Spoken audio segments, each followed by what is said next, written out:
जैसा कि मैंने बताया था कि पाइथन में प्रोग्रामिंग के थ्रू अगर हमको चार्ट बनाना है मींस प्लॉटिंग करनी है तो उसके लिए हम मैटप्लॉट लाइब्रेरी के अंदर पाईप्लॉट को इंस्टॉल करेंगे।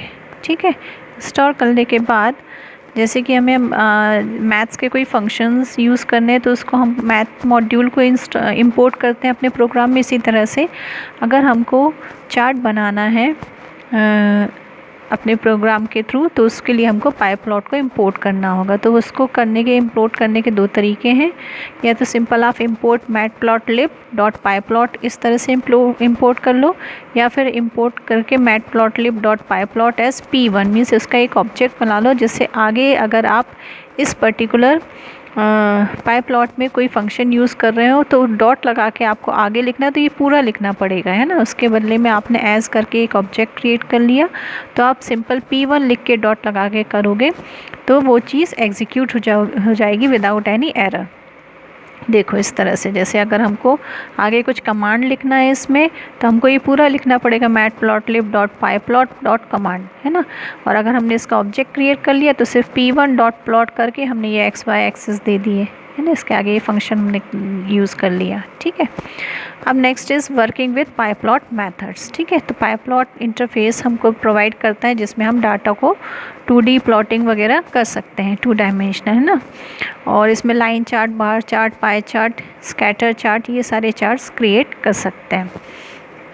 अब जब हमको चार्ट क्रिएट करना है तो हमको क्या करना होगा, जैसे आप स्टैटिस्टिक्स में देखते हो चार्ट जब आपका बनता है तो एक्स एक्सिस के लिए बहुत सारे डेटा होते हैं आपके, है ना, जिसमें आप एक्स एक्सिस की प्लॉटिंग करोगे, है ना। और वाई एक्सिस के लिए भी बहुत सारे data means huge amount of data आपका होता है। 1-2 नंबर से आपकी प्लॉटिंग नहीं होती, बहुत सारा लिस्ट होती है एक डेटा की, है ना। तो उस डेटा की लिस्ट को हमको पहले अपने प्रोग्राम में क्रिएट करना होगा। तो उसके लिए हम क्या यूज़ करेंगे, numpy यूज़ करेंगे, है ना। ये फंक्शन यूज़ करेंगे numpy, क्योंकि numpy offer some other useful function to create arrays of data. क्योंकि ये क्या बनाता है, अरे के रूप में डेटा बनाता है या फिर लिस्ट के रूप में डेटा क्रिएट कर देता है। अरेज क्या होता है, जैसे एक ही वेरिएबल है आपका, है ना, एक ही वेरिएबल में अगर हमको पूरी एक लिस्ट क्रिएट करनी है तो वो इंडेक्स बना देगा। जैसे एक ही वेरिएबल है अरे नाम का तो ये इंडेक्स बन गया। अब इधर पर आप ये रोज़ भी है, ये आपकी रोज़ है और ये कॉलम है ना। तो ये वाला इंडेक्स आपका क्या कहलाएगा, 0 0, ये इंडेक्स आपका कहलाएगा 0 1। इस तरह से हर एक इंडेक्सिंग की एड्रेस हो जाता है और उसमें आप अपनी वैल्यू स्टोर कर सकते हो। तो उसके लिए हम क्या यूज़ करेंगे, numpy यूज़ करेंगे।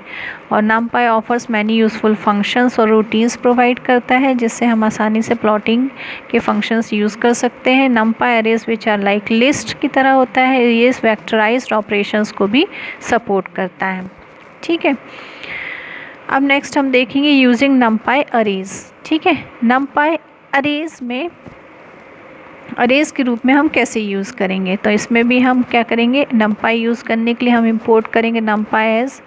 इसका भी हमने एक ऑब्जेक्ट बना लिया और जितने भी आप अरेज में एलिमेंट्स स्टोर करोगे वो सारे एलिमेंट्स आपके सेम डाटा टाइप के होने चाहिए। ठीक है, तो जैसे एक अरे बन गया आपका, है ना, और फॉर एग्ज़ाम्पल उसमें 5 एलिमेंट्स हैं तो ये इंडेक्सिंग हो जाएगी।